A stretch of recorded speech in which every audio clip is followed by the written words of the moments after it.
Our first panel this morning, I get to sit down with Jackie Koski, who is a Better Investing board member and a financial literacy advocate. I'm on the board of Better Investing with her. And Joy Lere, who's a licensed clinical psychologist and co-founder of Shaping Wealth. And we're going to delve into how today's environment is redefining wealth, that definition of wealth that we're all seeking, right? Well, ladies, welcome. Hello, it's great to be here with you this morning. Oh, hello, thank you. Good morning. Yes, we're going to kick this off with a bang.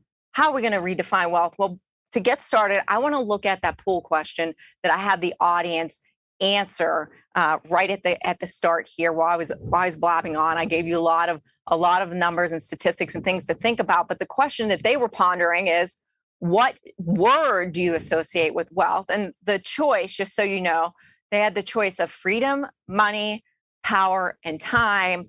And it's, wow, the answer is freedom. 59% of people that answered the poll, and we're going to have polls throughout this conference, by the way, they said that freedom is what they associate with being wealthy. In second place, 33% said that they associate money with being wealthy. Now, Joy, I want to start with you. Like, to me, the money answer was the natural choice. To me, I'm like, okay, money.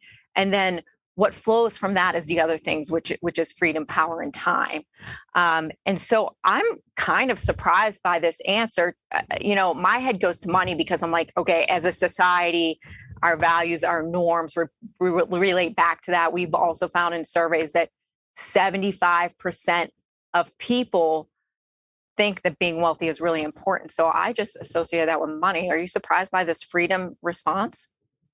Well, when I think about wealth as it relates to the idea and concept of financial well-being, freedom makes a lot of sense to me. I think this idea of financial well-being and even wealth is really misunderstood because it's not about being rich. It's really a larger quest to live a good and meaningful life. And financial well-being and wealth really addresses safety and freedom, both today and later. So, and I think as we step back and take stock of all that people have been through the last couple of years, I think there's been a real reckoning and a real asking a lot of questions about what really matters. And all of the things, all of the stressors, all of the fears that people have faced, the fact that people have been really stripped of control, and in a lot of ways, their freedom has been constrained. I think there's a real desire to have that now more than ever. Yeah, I think you raised some really good points because it would be interesting to see the answer to this question, like say 3 or 5 years ago, even pre-pandemic, right? Maybe money would be outlandishly the answer, right? But now it seems to be, there's been a shift, and we'll talk about how millennials think about being wealthy later in this conversation, but there does seem to have been this type of shift. And to your point, maybe that's why you're seeing so many people leave the workforce, because they value freedom. They value their time so much more than money than they ever used to.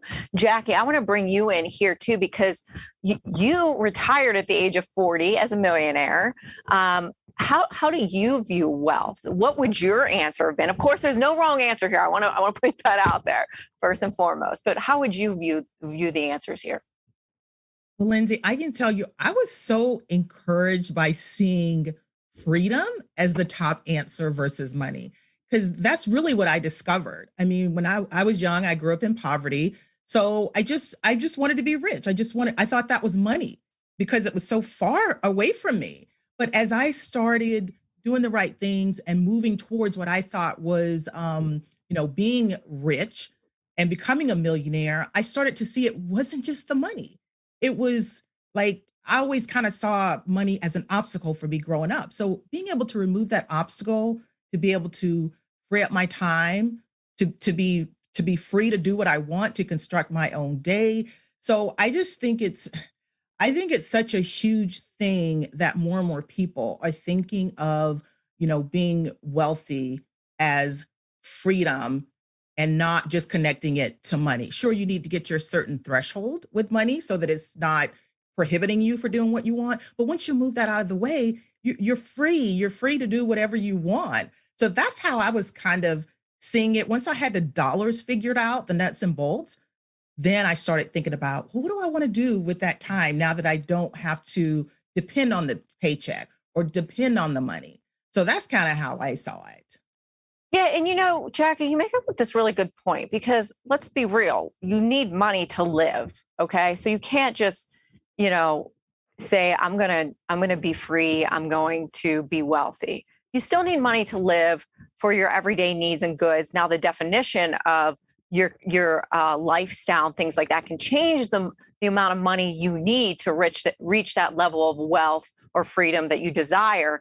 But in our recent survey, what we found was that most people, we got a slide on this that I want to pull up here. Most people associate $1 million with being wealthy. I mentioned that in my intro. And so 54% of people actually do.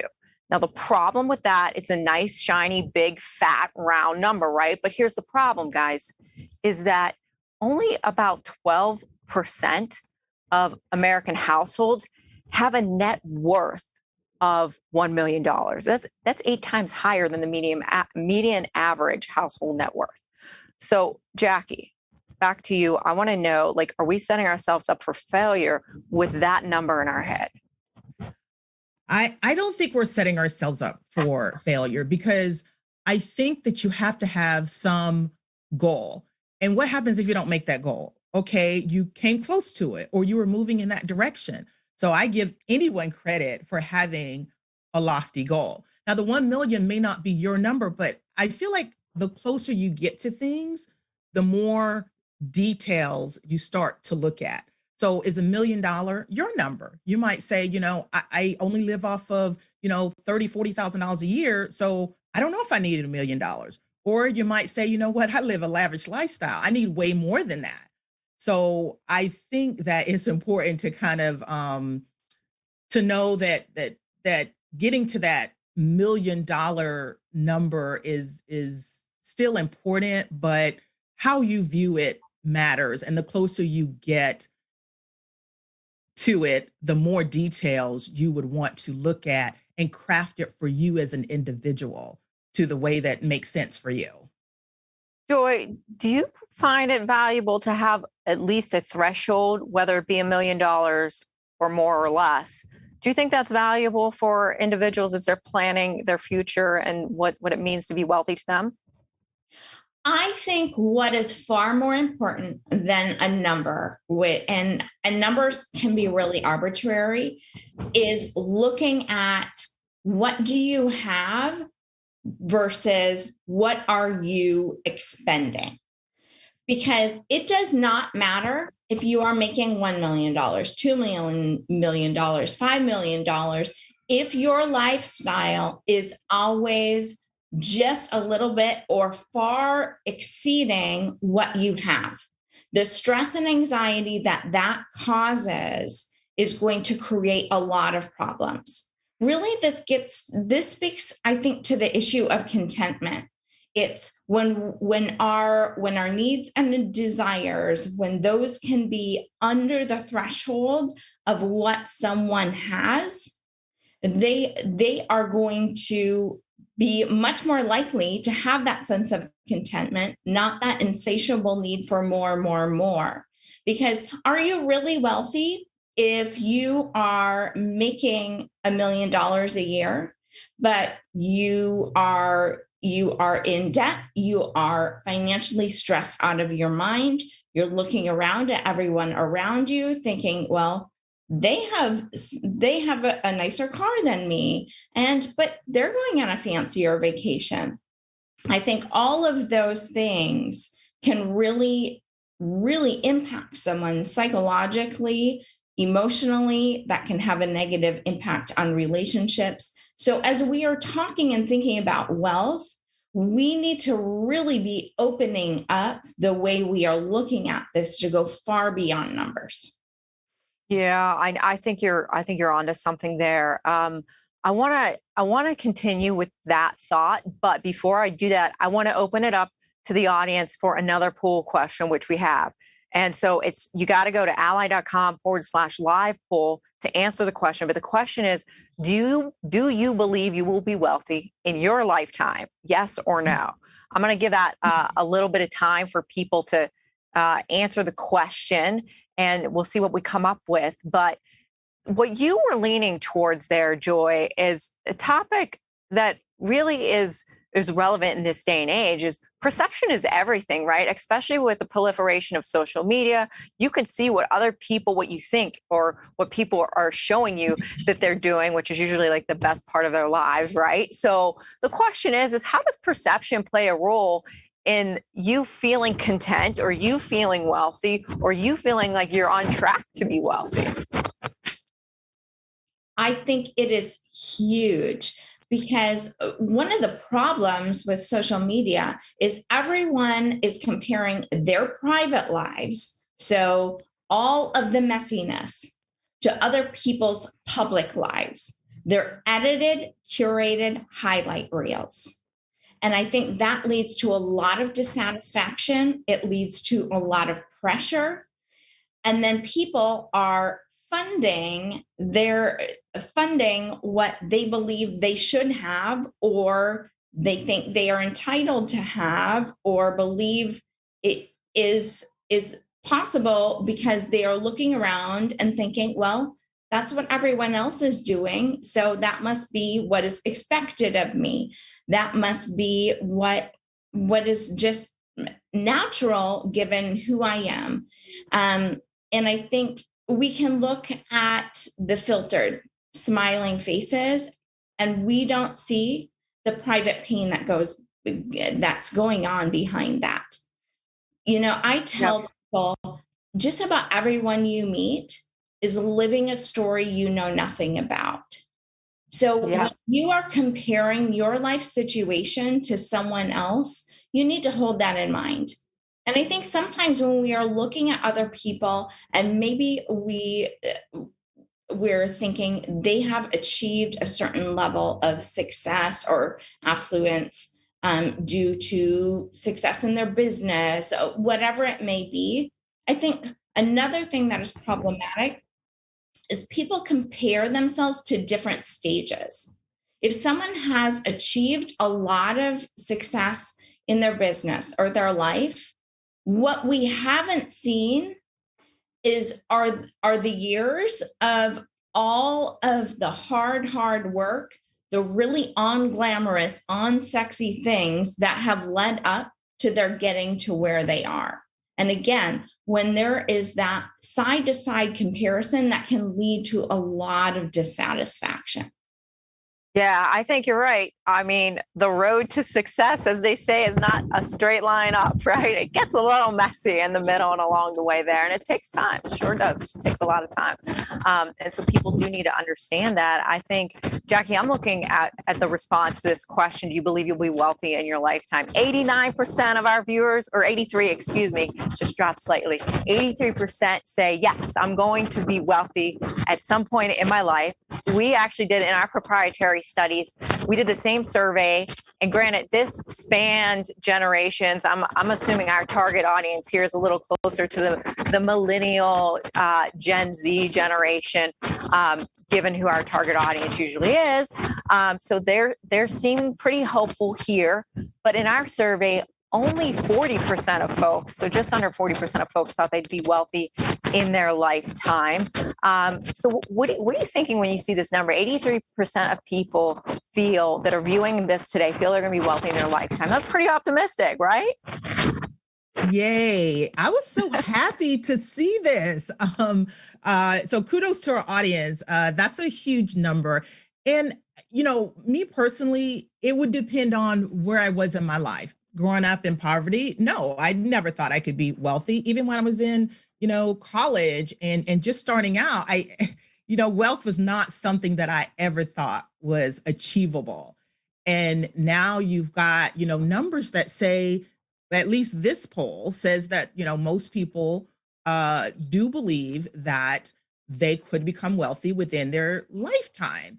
And I think just the accessibility of information and to even know what that means, like, so, however long ago, a lot of people probably didn't even do a net worth statement. If you're looking at it from a financial standpoint, or they didn't know that it was even possible. You work a job for 30 years and you retire. So I love the fact that people are saying this is possible. I've looked at what it takes to be wealthy, to get where I need to be. And I think I can do it. You might not be there yet. So this is so encouraging to me, because I felt for so long that I would not be wealthy in my lifetime. So that's totally achievable goal for most people, or at least to move towards it. Oh my gosh, yeah, we've got like some serious conviction out here in the crowd. We're going to have millionaires in no time. And Yes. I feel like if you ask me personally this question, even like, when I was in college or before, right? I probably would have said, sure, I want to be wealthy. I want to be rich, but to say I will be, I don't know if that was in my vernacular at that time. So I love seeing the answer to this too, Jackie. In fact, I want to show you, I've got on another slide, another stat. You know me, I love my little stats, right? So millennials, in fact, are more optimistic about becoming wealthy. So if you see here, there's a bar chart over here on the right. 42% of them believe they're going to be wealthy in their lifetime. Again, this is a different survey that we did separately of today's conference. So they feel more optimistic than the boomers and the Gen Xers, right? But they also feel that it's more important to be wealthy. What I'm not showing on this slide is that 79% of millennials feel that it's very important to be wealthy at some point in their life. Now, interestingly, also, there's a lot of information on this slide, I know, but millennials think about wealth a lot differently than older generations, right? So they focus on investing, right? So that's more like in the now, but then also building generational wealth. So they've got a little bit of both, right? They're thinking now and they're thinking later. They're thinking about their family. But Gen Xers and boomers, they're more focused on being wealthy for financial health and security reasons. So they're able to pay off debt, they're able to retire, all those functional type of things.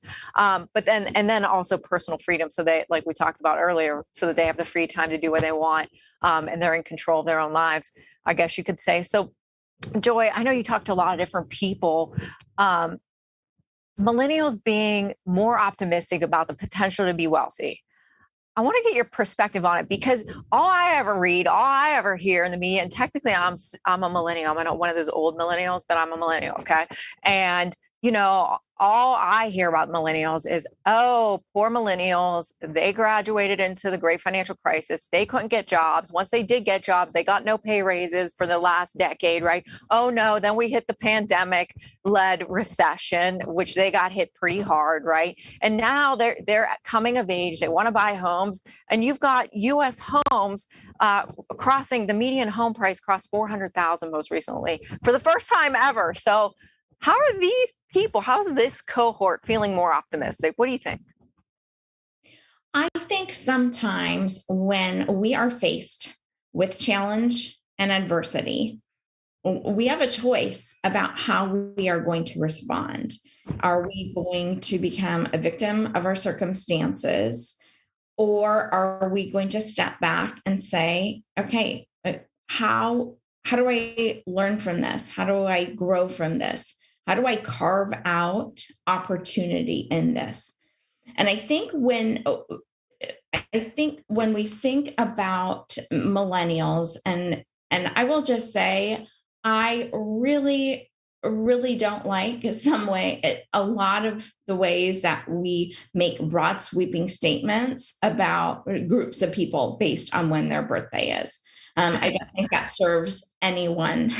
But I think there's been something that's happened the last, let's say 15, 20 years, where based on the economic circumstances in history that young adults and adults now in their 30s and early 40s have faced, the way in which economic events have coincided with milestones in someone's life timeline has led them to have to step back and think more creatively and innovate and think about, okay, this doesn't, life isn't going according to plan.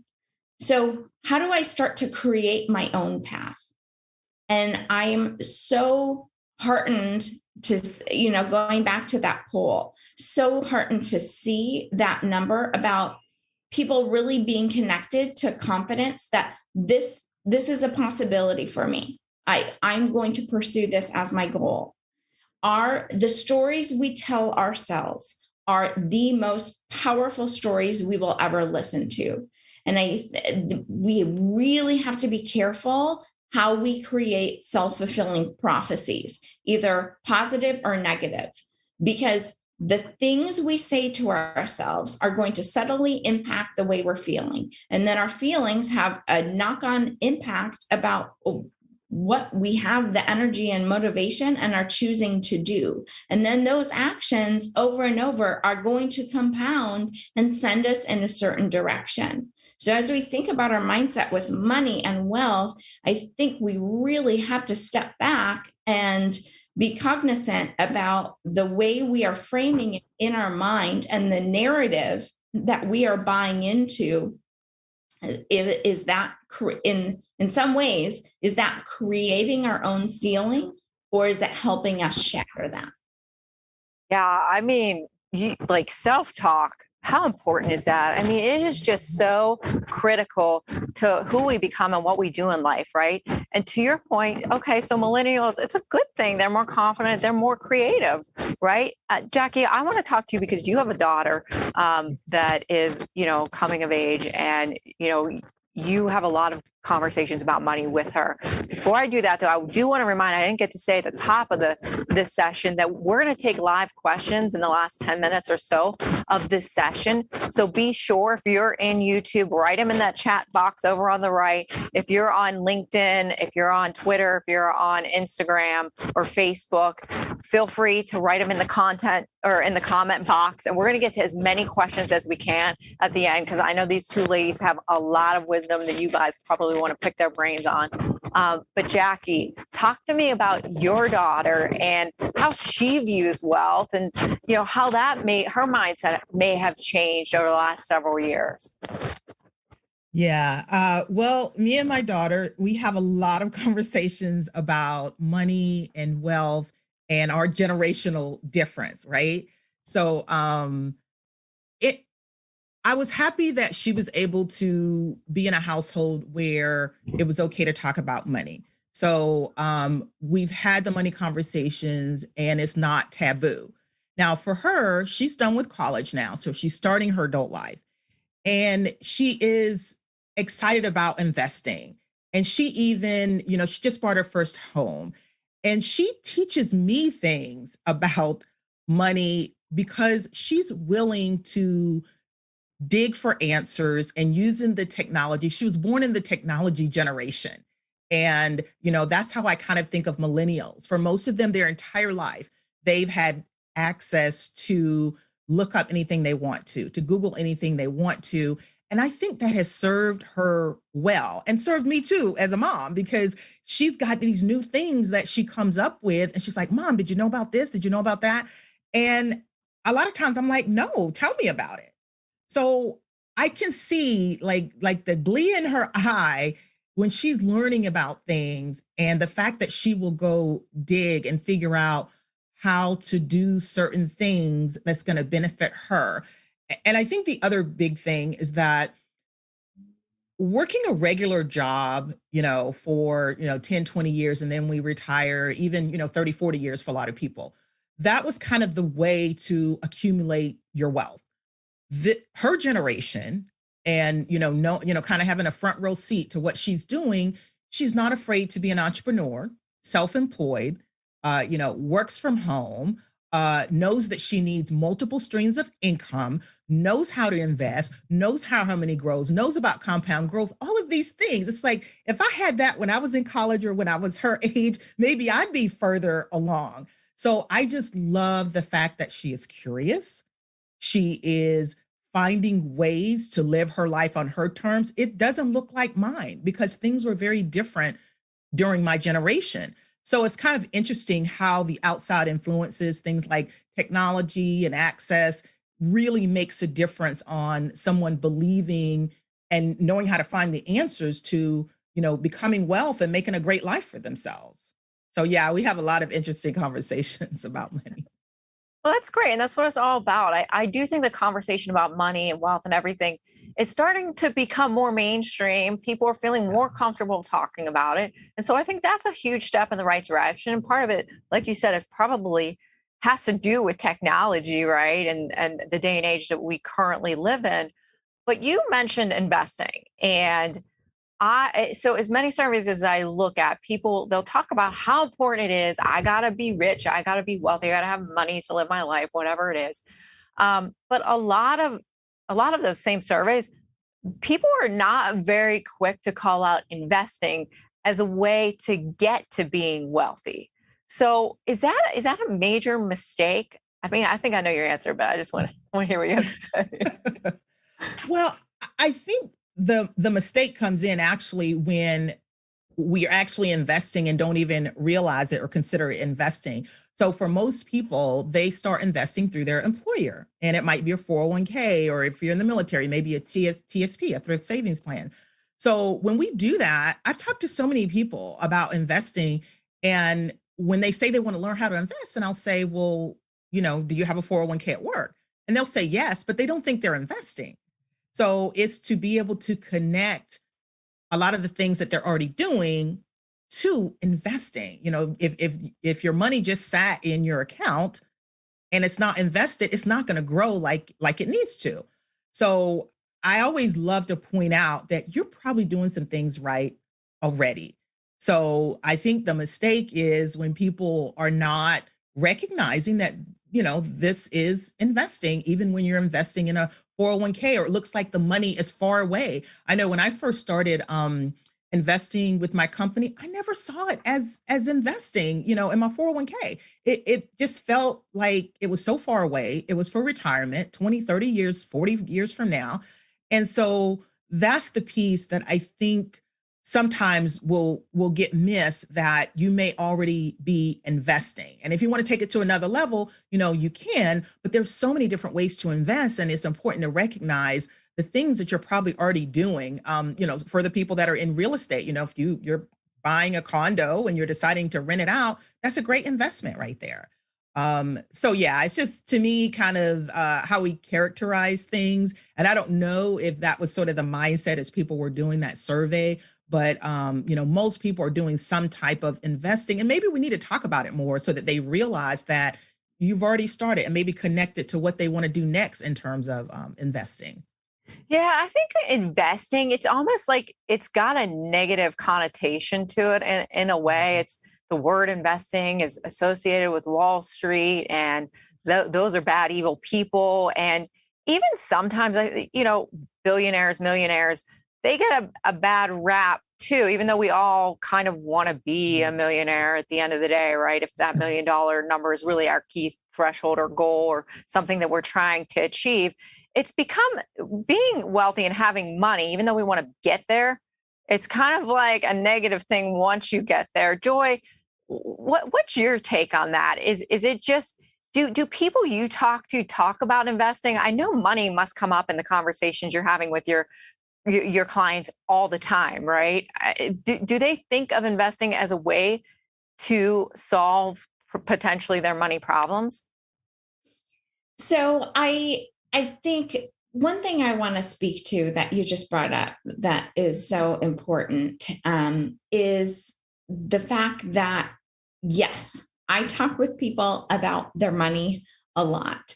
I explain to people, as I think about my role as a clinical psychologist, most people aren't thinking, well, someone is coming into therapy and talking about their money. No, that's not the presenting concern. Somebody is typically calling me up saying, I'm having symptoms of depression. I'm anxious. I'm having problems in my relationship. But what I have seen time and time again in over a decade of clinical practice is just about regardless of what someone's presenting concern is. So what gets them through the door to talk to me, money often becomes part of the picture as I get to know someone's story. And that's because money is inextricably linked to so many aspects of our lives. And it is so emotionally charged. So we're talking about it a lot. And to this notion that yes, there's this aspiration to be wealthy, but I think when we step back and look at what is often underneath that is people are a little bit ambivalent about it. And I think it's worthwhile stepping back and looking at some of the core messages and core beliefs that people have internalized about, well, what does it mean to be wealthy?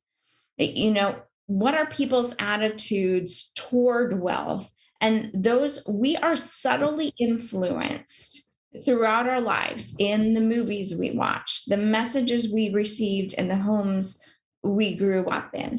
I mean, let's think about one of the best behavioral finance movies of all time, which is Charlie and the Chocolate Factory. So we have poor little Charlie Bucket, this sweet little boy. Yes, he is aspiring to have the golden ticket and raise his family up out of poverty. But in some ways, we put him on a pedestal because his family is poor. And I want people to step back and think about movies you watch.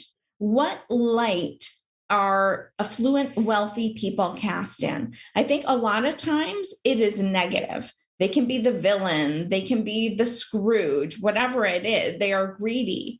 And when we hold on to that, I think it creates on some level some conflict about really pursuing success. What does it mean about me if I do become wealthy? What judgments are people going to have about me? Are people going to treat me differently? And I think it's really important to really step back and understand your own core beliefs about what it means to be wealthy.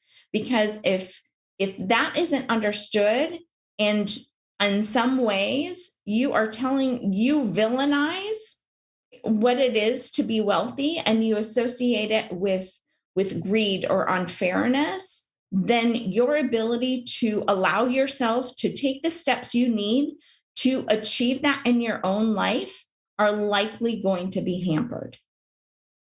Yeah, I mean the mind is such a strong, it's such a strong force in our life. So I really like what you're saying. You're telling us self-talk. You got to focus on that, but then also think about what your subconscious thoughts are when it comes to money, wealth, investing, all those different things. So really great points there. Jackie, when we look at the way people define wealth right now, again, really, really great to see a lot of folks saying freedom. I love that too. We talked about that, but money still is number two. And in the survey that we did, really, when we look at the option of being healthy, having freedom in career choices, or being able to donate to charities, having extra money for philanthropic purposes. Gosh, can't speak today. You don't see those. Those come down in at the very bottom of the list. So it isn't really top of mind for many people. Again, this survey was across generations. So what do you make of that? And how do we change the conversation publicly to really have people get a better sense of, what is the right dollar amount to consider being wealthy? And what does that get me otherwise inside of my life, outside of the things, outside of the fancy car or the really great vacation to Hawaii? How do we change the narrative?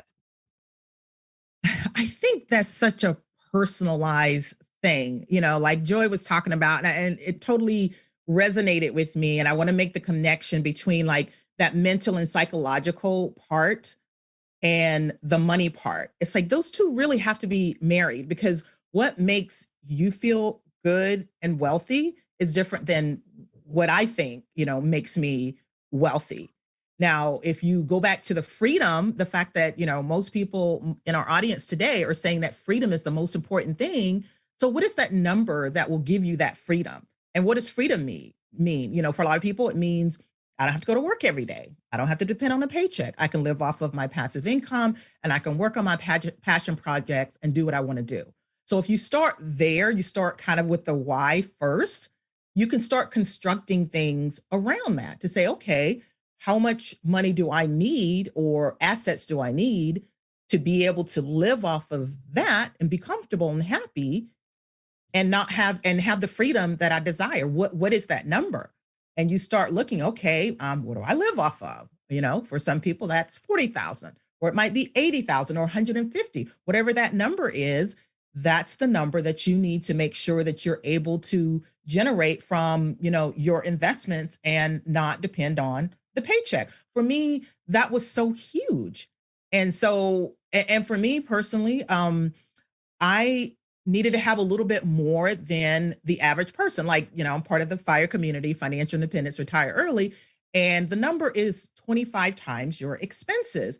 Well, when I got to that number, it still wasn't good enough for me, because I needed a little more of a cushion before I actually felt okay leaving this great job and saying I'm going to follow my passion and I'm going to, have this freedom. So I was at a number that made me comfortable enough to know that if everything goes wrong and I lose everything, I still have enough of a nest egg to be able to live off of comfortably and still have my freedom.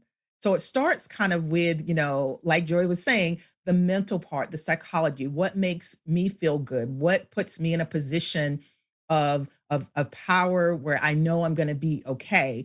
And let me start with that and figure out what that means, from a mathematical standpoint. So it's going to be different for everybody, but in my particular case, my why was the biggest motivator of all, and I think that could be true for most people.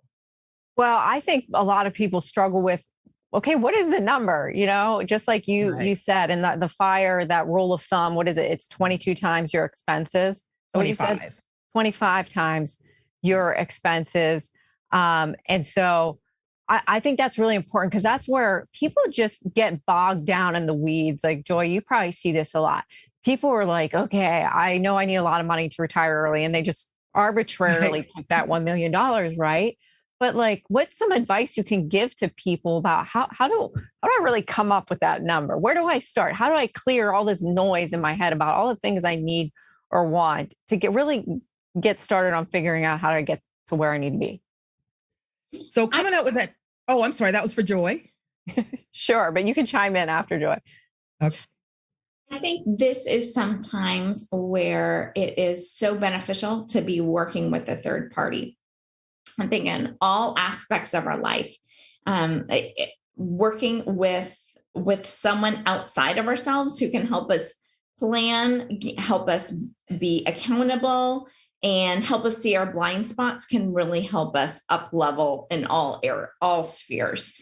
So you have personal trainers, you have therapists, and I think financial advisors can be critical in really helping someone chart out their goals and then help ensure that they are staying on track to meet them.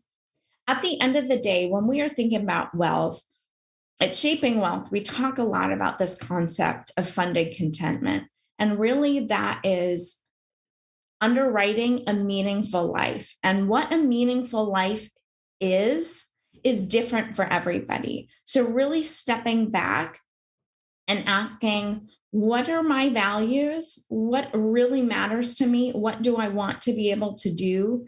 And what needs to happen so that I can align my life to those values? Yeah, that makes a lot of sense. And it's always good to ask for help too. But Jackie, tell me about how you clear all the noise to get to the number that we need to start at.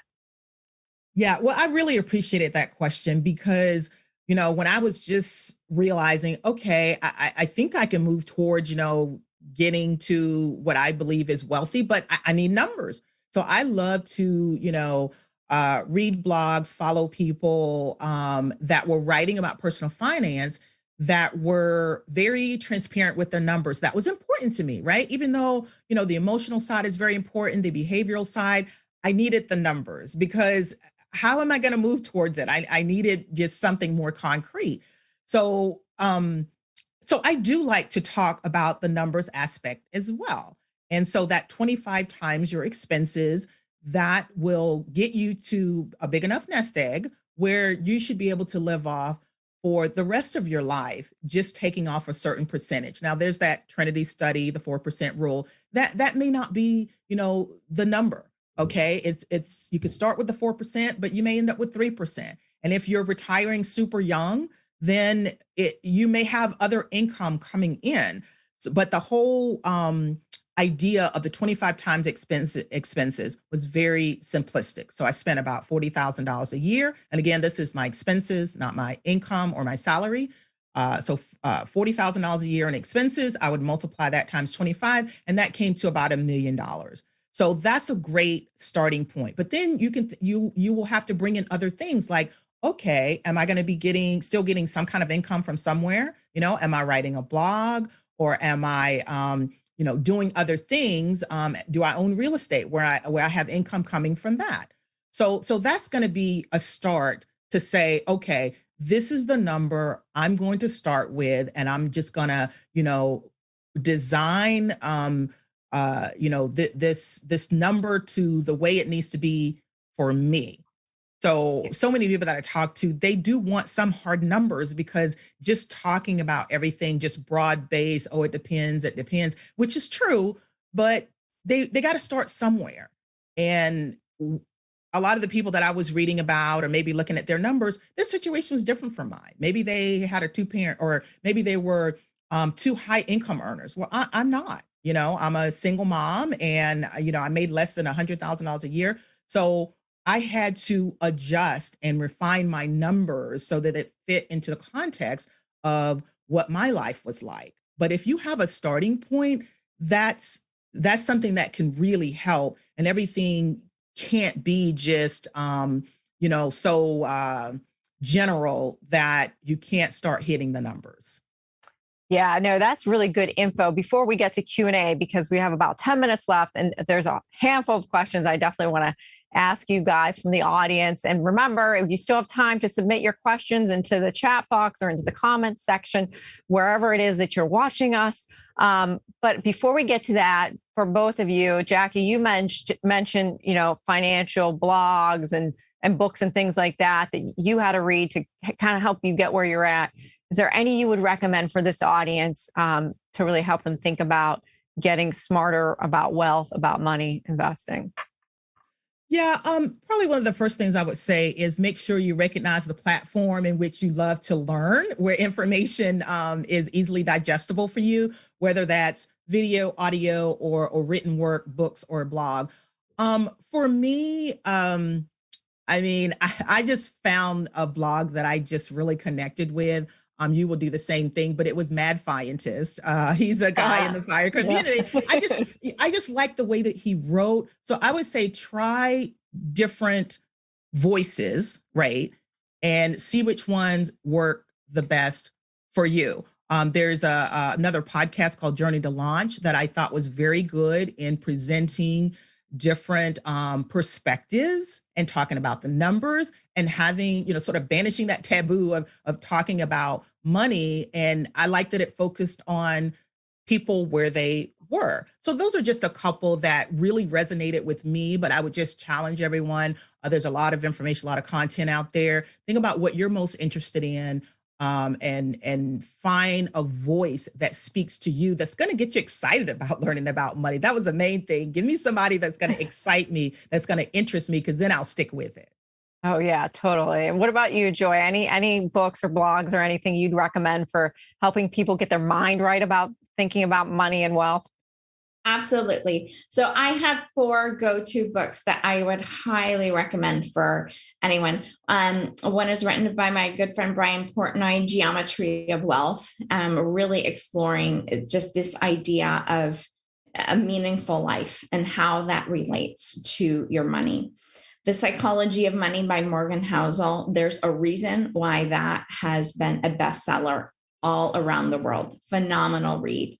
And also, Daniel Crosby has 2 phenomenal books, particularly for people interested in investing. So one is Laws of Wealth. The second edition just came out this last year, and also The Behavioral Investor. Yes, all very good. I have a few of those books myself, but let's get to the audience questions. Diana Silva asks, what tools may be helpful for individuals pursuing financial freedom who are already debt-free? Jackie, I'm toss that to you. Okay. I don't know if you guys can hear me okay. I'm having a little audio trouble. You guys hear me okay? Yep, I hear you. Okay, good. Oh, never mind. I lied. And now I can't hear you. So, Okay. I think I got it on. are you good? But yeah, I think so. Okay, go. I think I saw what was going on. Okay. So she was asking about tools, right? And resources. Yes. Yeah. Tools Okay. for people that are debt-free already. Okay. If you're debt-free already, then that's an ideal time to make sure that you are investing. So that investing piece is huge. Probably the most powerful thing that I share is the value of compound growth. So how are you investing? Are you taking full advantage of any match at work? So as far as a tool, your employer and what kind of tools that they might be offering. If for some reason, if you've already done that, then you move to other things like maybe an IRA or Roth IRA, but make sure you invested and make sure you know that investing is a 2-step process. You open the account and you've got to make sure you invest. That's how your money is going to grow. And so those are just a couple of things. Also your health savings account. That's a way that you can invest money as well for the future. So it sounds like to me, you're probably ready to move into the investing mode, like full swing, if you haven't already, if you're done with the debt, because unfortunately the debt piece does saddle a lot of people. Yes, it does. And the health savings account, I always feel like it's a very underutilized tool. So I'm on board with that. Joe Smithelson says, how can we better focus on our goals instead of trying to reach other people's definition of wealth? How would you answer that? That is outstanding. First, you have to start by creating your own definition. And because a lot of times people haven't even done that. And then when you start to make financial decisions, stepping back and asking yourself, what is the why here? Why am I doing this? Is this because I am comparing myself and someone else has set the benchmark that I'm trying to meet or keep up with? Or does this align with my plan? Yeah, I think that's so smart. Really good points. There's a couple questions I know in the comments about generational wealth. I'm going to save those for Jack Howard's session later this afternoon. She's going to talk about building a legacy, and we're going to talk a lot about generational wealth there. So I want to save the meat of that for that. But I will ask you ladies, one question is it worth trying to build generational wealth if you don't plan to have children? And how soon should you think about that? Jackie, why don't you start?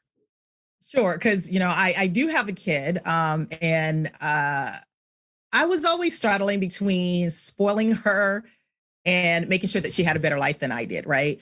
But I also have 11 nieces and nephews, and so even if I didn't have, well, I have both now, so I'm going to take care of both. But even if I didn't have a child, I think generational wealth, it doesn't necessarily mean it's just your immediate family. It's for the next generation. So I'm thinking about my nieces and nephews.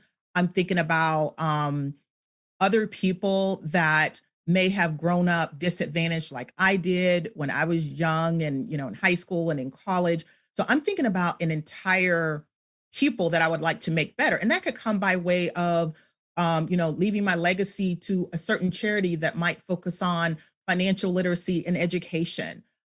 So I always think about generational wealth in a much broader sense, even though I do have a daughter, she'll be taken care of, but I just want to spread it much more and have a much bigger impact on the next generation from a lot of different perspectives.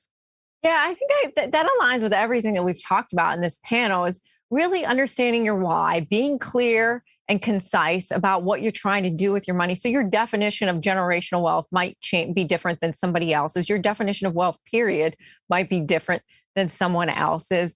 But with that, I'm going to ask the last question of you, Joy, which is, can your definition of wealth change over time? That's from at WagMe. Absolutely. And I think it often does. As we go through different seasons in our lives, our priorities and focus and needs change. So understanding that your journey as a financial being is going to evolve and grow as you do as a person. Great. Jackie, I don't know if you have something to add about wealth, the definition of wealth changing over time. Yeah, I mean, it is going to be changing over time. I just feel like the most important part is kind of setting up that next generation to imagine wealth the way that they want to, as it applies to them and what's going on at that moment in time. So that was it. Just, I know it's going to be different than mine, and I want to set them up to be able to, achieve whatever the definition of wealth is at that time. Well, this was great, ladies. Thank you so much for your time. I really hope the audience enjoyed all the discussion that we had because